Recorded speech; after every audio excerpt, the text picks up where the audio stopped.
खूबसूरत प्लैनेट्स, हरामी साइबॉर्ग और मेकअप के बिना मेरी एक्स। तो फाइनली एलियन फ्रेंचाइजी का 6th पार्ट एलियन रोम्यूलस रिलीज हो चुका है और इस फिल्म का story line first alien film के बाद से सेट है, पर टेक्निकली ये कोई सीक्वल नहीं है, ये एक स्टैंड लोन फिल्म है। इस फिल्म का मेन थीम बेस्ड है सर्वाइवल और डेथ के ऊपर और शायद इसी रीजन से इस फिल्म का नाम है रोम्यूलस। रोम्यूलस का स्टोरी रोमन मिथ के ऊपर बेस्ड है। एल्बा मांगा का किंग न्यूमेटोर अपने डॉटर रिया को जब रोमन गॉड जूनो और मिनर्वा के वर्शिप के लिए भेजती हैं, तब Roman God of war Mars के साथ उसका एक रिलेशन बिल्ड होता है और इससे 2 लड़कों का जन्म होता है। पर गॉड ऑफ वॉर से नफरत होने की वजह से न्यूमेटोर उन बच्चों को पानी में बहा देता है। फाइनली उन्हें एक वुल्फ रेस्क्यू करती है और फिर कुछ टाइम के बाद उन्हें अपनाते हैं फास्टलस। ह्यूमंस उनका नाम रखते हैं रोम्यूलस और रेमस। ये दोनों लड़के अभी बड़े होते हैं गॉड ऑफ वॉर का खून होने की वजह से। इनमें कुछ यूनिक पावर्स और इनह्यूमन स्ट्रेंथ बिल्ड होता है, जिनके मदद से वो किंग न्यूमेटोर के अगेंस्ट वॉर शुरू करते हैं और फाइनली वो उन्हें खत्म कर देते हैं। रोम्यूलस और रीमस अभी अपने फॉलोअर्स को लेकर 2 अलग अलग शहर को बनाना चाहते थे।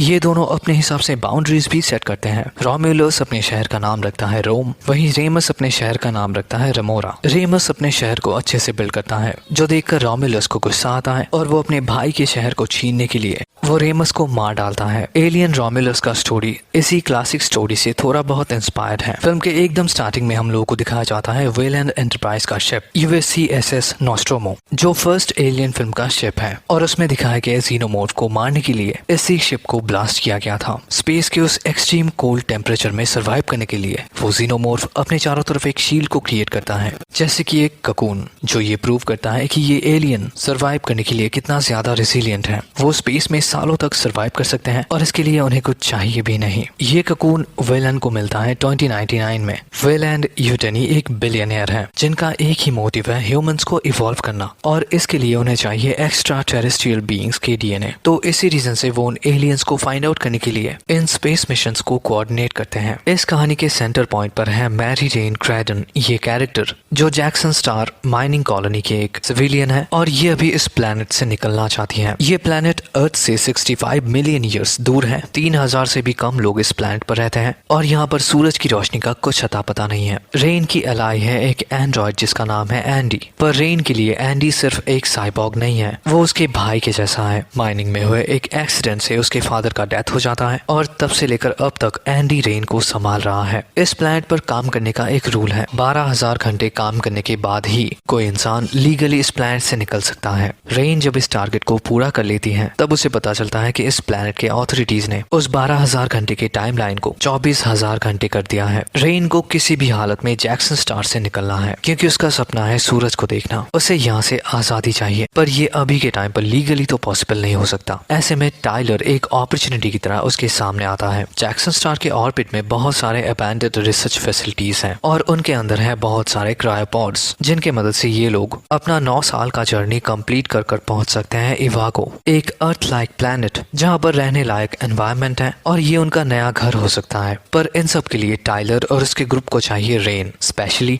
उसका एंड्रॉइड एंडी, क्योंकि एक एंड्रॉइड ही इन क्रायोपॉड्स को चला सकता है और सिर्फ वही इस अबैंडन्ड वेलैंड रिसर्च फैसिलिटी को एक्सेस कर सकता है। तो ये ग्रुप एक कार्गो शिप की मदद से अपना जर्नी शुरू करते हैं। रेन अपने 21 साल की उम्र में फर्स्ट टाइम सूरज को देखती हैं। ये लोग अभी जिस रिसर्च स्टेशन पर पहुंचते हैं उसका नाम होता है रेनेसेंस, जिसका मतलब है फिर से जागना। पर ये लोग किसको जगाने वाले हैं? ये शिप कभी वेलैंड यूटेनी के कंट्रोल में था और ये 2 हिस्सों में डिवाइड हो जाते हैं। एक का नाम है रोम्यूलस और दूसरा है रेमस। इस शिप के कंट्रोल को एक्सेस करने के बाद इन लोगों को पता चलता है कि रोम्यूलस इस रिंग ऑफ आइस से आने वाले 36 घंटों में टकराने वाला है। पर अगर सब कुछ सही रहा तो फिर इन लोगों को सिर्फ 30 मिनट लगेंगे यहाँ से निकलने में। ये लोग अभी उन क्रायोपॉड्स को अच्छे से मॉनिटर करते हैं और उनके फ्यूलिंग सिस्टम को भी चालू कर देते हैं, जिस दौरान इन लोगों को पता चलता है कि इन पॉड्स में 9 साल चलने लायक फ्यूल ही नहीं है। तो फ्यूल की तलाश में ये लोग उस शिप के दूसरे हिस्सों को एक्सेस करने लगते हैं। ऐसे में इन्हें इस शिप के अंदर एक बहुत बड़ा गड्ढा दिखाई देता है, जिसके बारे में इन लोगों को तो नहीं पता, पर ये बना है जीनोमॉर्फ के एसिड ब्लड से। फाइनली इन लोगों को पता चलता है कि क्रायोपॉड्स के वो फ्यूल्स कहाँ पर यूज हुए हैं। जो लोग इस शिप पर पहले काम करते थे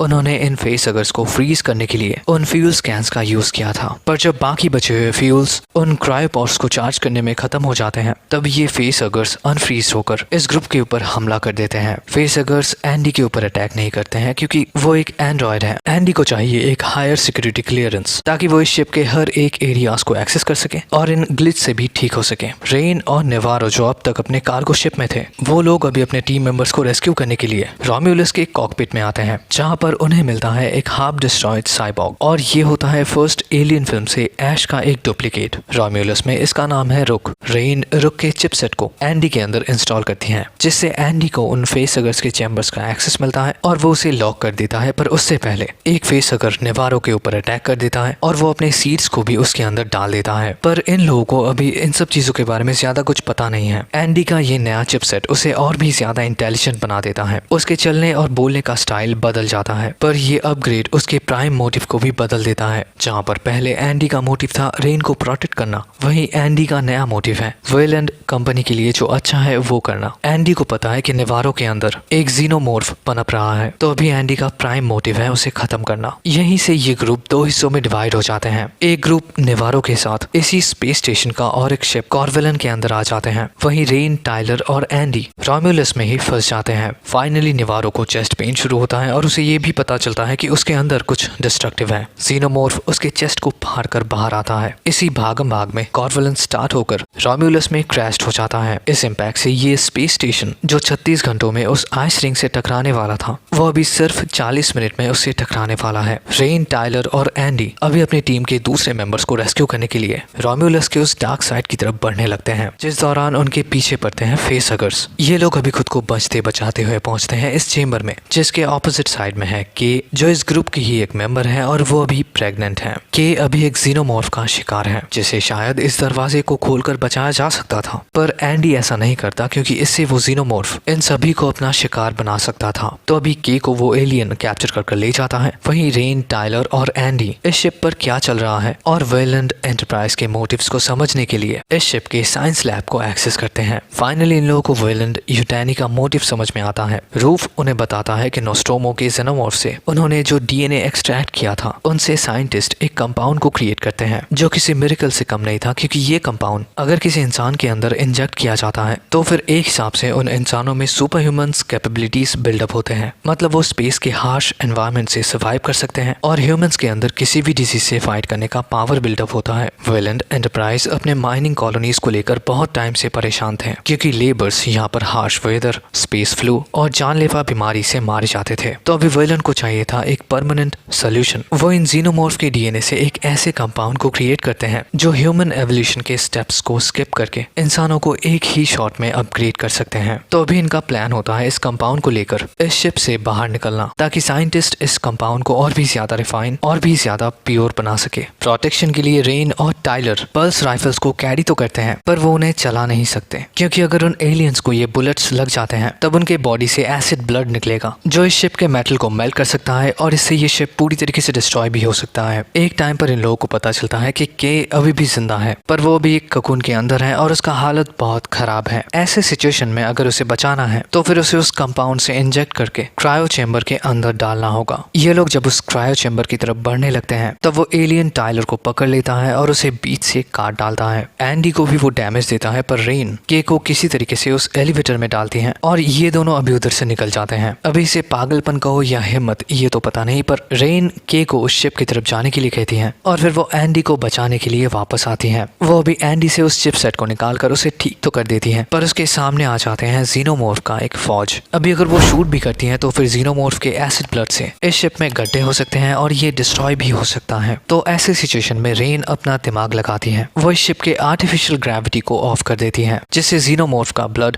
नीचे नहीं गिरता और वो अपने बंदूक से उन सब को खत्म कर देती है। रेन, के और एंडी सही टाइम पर अपने शिप को रोम्यूलस से निकाल लेते हैं और अभी वो एंटायर स्पेस स्टेशन उस रिंग ऑफ आइस में क्रैश कर जाता है। ऐसे टाइम पर सब कुछ सही तो लग रहा था, पर पिक्चर का क्लाइमैक्स अभी बाकी है। के जब उस कंपाउंड से खुद को इंजेक्ट कर क्रायो चेंबर के अंदर जाती है तब उसके 3 महीने का बच्चा बहुत ही फास्ट ग्रो कर जाता है और फिर वो उसे वहीं पर जन्म देती है। पर उसके अंदर से जो निकलता है वो कोई बच्चा नहीं होता, क्योंकि ये होता है ह्यूमन और जीनोमॉर्फ का एक हाइब्रिड वर्जन। प्रोमेथियस फिल्म में हम लोगों को इस चीज का एक ग्लिम्स मिला था, जहाँ पर एलियन और ह्यूमन डीएनए के मिक्सचर को दिखाया गया था। के का बच्चा जीनोमॉर्फ के एक अंडे के अंदर से निकलता है, पर बहुत ही जल्द वो एक 8 फीट लंबे हाइब्रिड जीनो में ट्रांसफॉर्म होता है। एंडी रेन को उस हाइब्रिड से प्रोटेक्ट करते हुए बहुत ही बुरी तरीके से डैमेज होता है, जिसके बाद रेन एक स्पेस सूट को पहनती है और अभी वो उस हाइब्रिड को कार्गो रिलीज चेंबर की मदद से स्पेस में पहुंचाना चाहती है। सबसे पहले वो एक रोप से खुद को टाइप करती है और फिर उस एग के अंदर जो एसिड होता है वो उसे उस कार्गो चेंबर में डालकर एक होल बनाती है। फिर स्पेस उन दोनों को ही बाहर खींच लेता है, पर एंडी टाइप होने की वजह से बच जाती है। तो इसी तरीके से वो उस एलियन को हरा देते हैं। फिल्म के एकदम आखिर में रेन और एंडी उस क्रायो चेंबर में चले जाते हैं ताकि वो इवागो तक का जर्नी कंप्लीट कर सके। पर क्या वो कभी इवागो पर पहुंचेंगे और इस कंपाउंड का क्या होगा? तो इसके लिए शायद हम लोगों को वेट ही करना होगा। लेकिन आपको क्या लगता है? अपने थॉट्स और वीडियो कैसा लगा कमेंट में जरूर बताना। तो मिलते हैं आपसे अगली वीडियो में। Till then take care and peace out.